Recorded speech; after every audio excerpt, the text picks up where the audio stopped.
Hello everyone and welcome back to the Great Book of Grudges. My name is Nathan and we're back with another Total War Warhammer video. Today we'll be continuing our missing character series where we'll discuss their lore, their rules on the tabletop, and how they could be implemented into Total War Warhammer.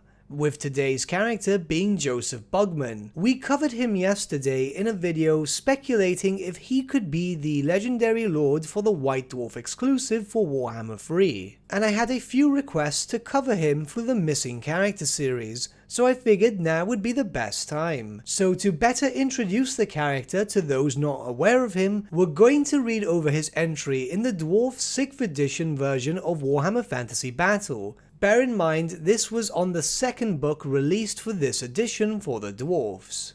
Josef Bugman was the most famous dwarf master brewer of all time. To a dwarf, the art of brewing is a skill as worthy as that of the greatest artisan. All dwarfs drink vast quantities of ale, and enjoy nothing better than a raucous evening drinking and singing. There are many famous dwarf ales, and many renowned brewers, but the name of Josef Bugman stands as a paragon of quality.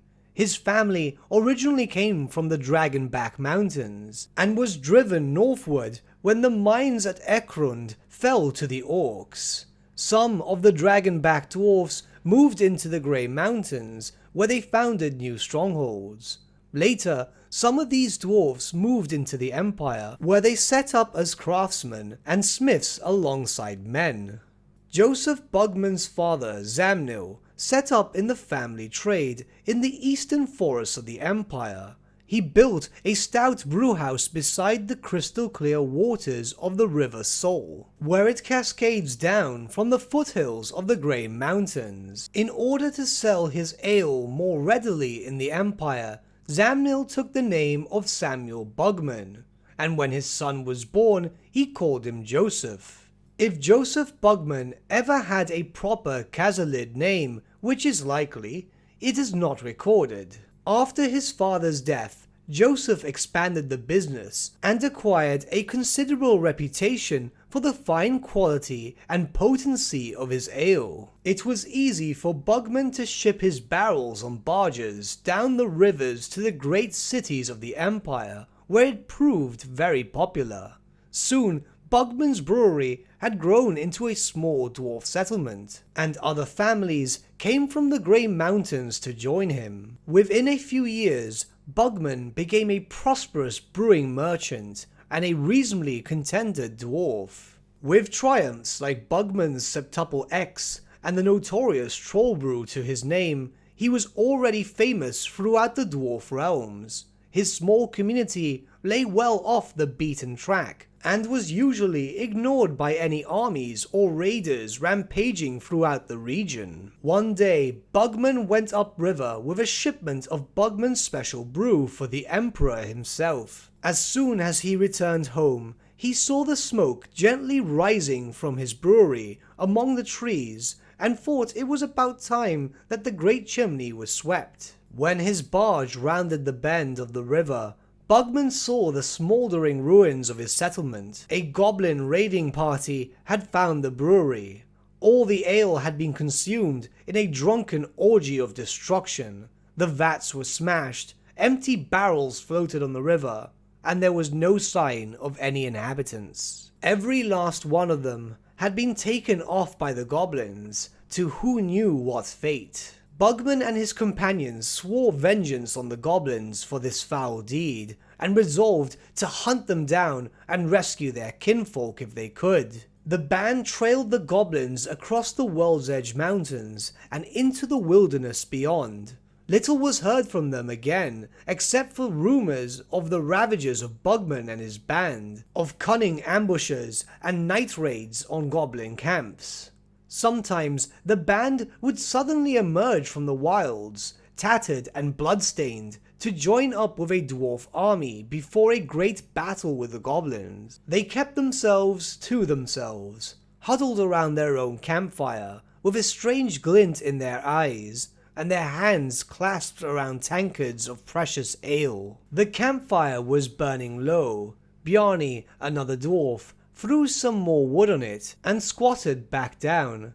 He did not know the other dwarves around the fire, as they had come into the camp after dark. Bjarni had caught the whiff of ale though, and had brought a couple of burning brands across to get their fire going and be sociable. They were a tight-lipped lot, and in the flickering light, Bjarni had seen more battle scars and killer's eyes than he had seen in his whole life. He had just about decided to wander off back to his kinsmen when the stranger to his right passed a heavy tankard to him and rumbled, "Drink, lad, drink to the past, and drink to the morrow's reckoning."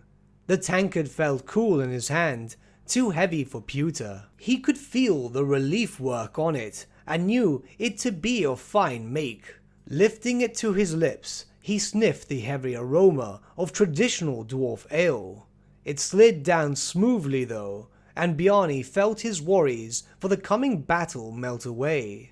Suddenly he was gulping it down, filled with the well-being that came from the comradeship of his ancestors and the brotherhood of the tavern song. He looked around him with dream-filled eyes, surprised to note that the tankard was still full. He was about to comment, but the owner prized it from his fingers and leaned in close. "There, now ye can go to battle, knowing that you've slacked your thirst on Bugman's original brew." Bjarni's head spun. Was this Bugman himself?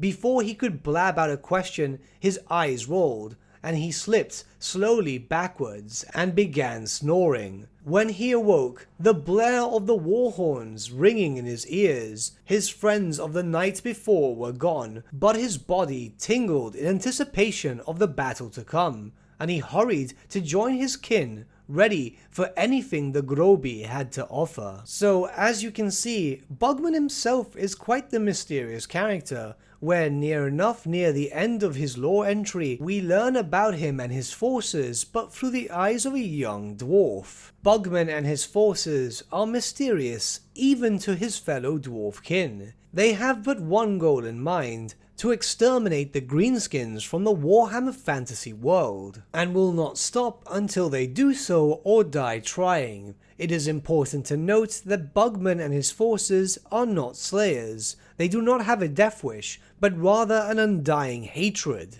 On the tabletop, he really didn't have a lot of special rules. He was an experienced ranger, a ranger character who wielded Grombril armor, a shield, and a runic axe, alongside his trusty crossbow. In terms of special rules, he upgraded a unit of Longbeards into Longbeard Rangers. However, we already have such a unit in Total War Warhammer. He also carried Bugman's tankard, which would allow for dwarves to regain lost wounds. And lastly, the tankard himself would also make a unit of dwarfs immune to fear and terror. But now that we know all this, how could this character be implemented into Total War Warhammer? We've already discussed the possibility of Josef Bugman being a possible White Dwarf exclusive. Now, I still believe so, but there could be a different amount of ways that he could be implemented. In the 6th edition version of Warhammer Fantasy Battles, Bugman himself was a hero character, which could be interesting. He could be introduced as a hero character, which could work in a very similar sense to Gotrek and Felix, and he could join up with any Order faction. But I'd like to think of him as more of a legendary lord. It makes sense for a White Dwarf exclusive to bring a Lord character over a hero, at least I think so. And since so far all White Dwarf exclusives have been subject to one release per game, it's likely that we'll see this character introduced in Total War Warhammer 3. I stated this in yesterday's video that I'd like to see Bugman implemented as a Horde character. By then, hopefully, fingers crossed, we'll see a Horde rework already being implemented. It makes sense for Bugman not to have a camp of any sort. He and his forces are constantly moving, and it should be represented the same way in game. But that's not to say that there won't be any interesting mechanics implemented for this character. Since Josef himself is a ranger character, it would make sense for he and his whole army to have the Vanguard special rule. So imagine being able to be upfront and personal with Ironbreakers and Longbeards as soon as possible. Naturally, this would only work for Bugman himself, as that would be horrendously overpowered if every single lord at his disposal managed to do so.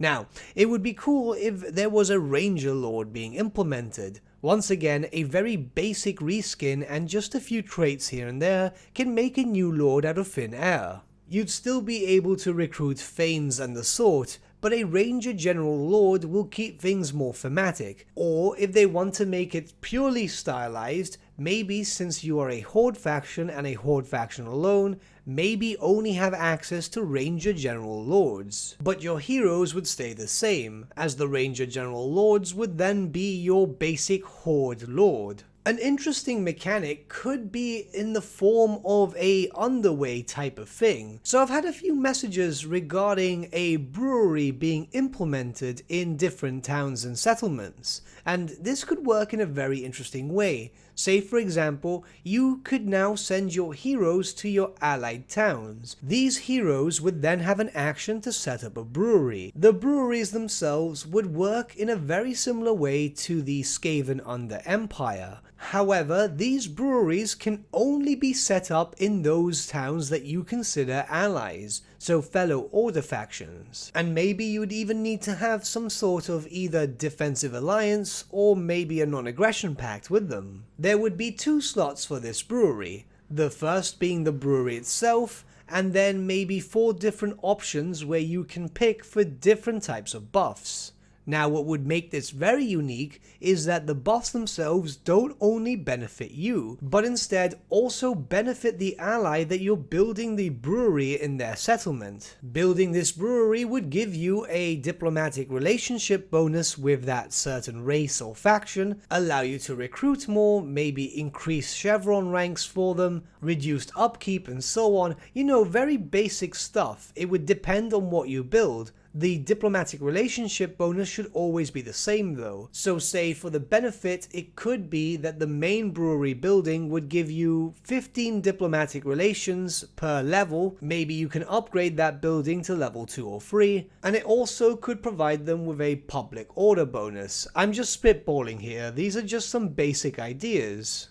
This would make a Horde faction for the forces of good rather interesting. You're not here to paint the map, and you're not here to babysit another faction like Nakai does, but instead you're building up your relations with the other factions that you're friendly with, making sure they're still thriving and happy, whilst you go about your own merry way to exterminate the greenskins. I think a mechanic like this would work rather well, as it would be different, which is what we really need from Horde factions. Even with a Horde rework coming up in Game 3, we obviously don't want every single Horde faction and race to be exactly the same as each other. As you can see, this Bugman idea takes heavy inspiration from Nakai himself, as Nakai was added in to be unique, but still feels relatively the same. Even with just a small amount of new mechanics like those that have been discussed for Bugman right now, it can change your lord and playstyle so dramatically. But what do you guys think? Do you guys think that Bugman will eventually be added in?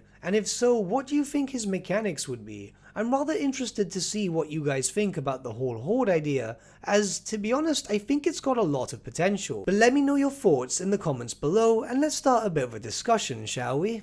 But with that, my friends, we've come to the end of our video. Thank you so much for watching. If you did enjoy the video, might I suggest giving the video a like, or even subscribing to the channel, as it really does help us out.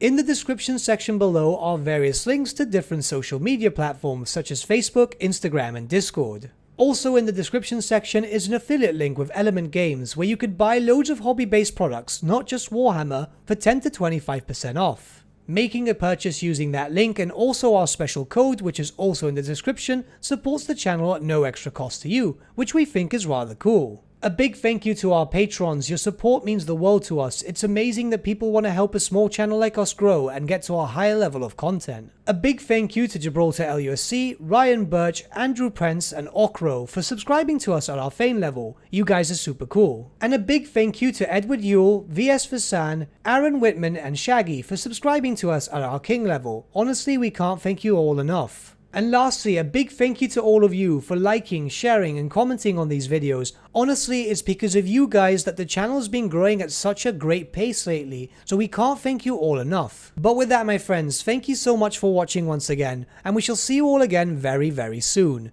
Have a good day.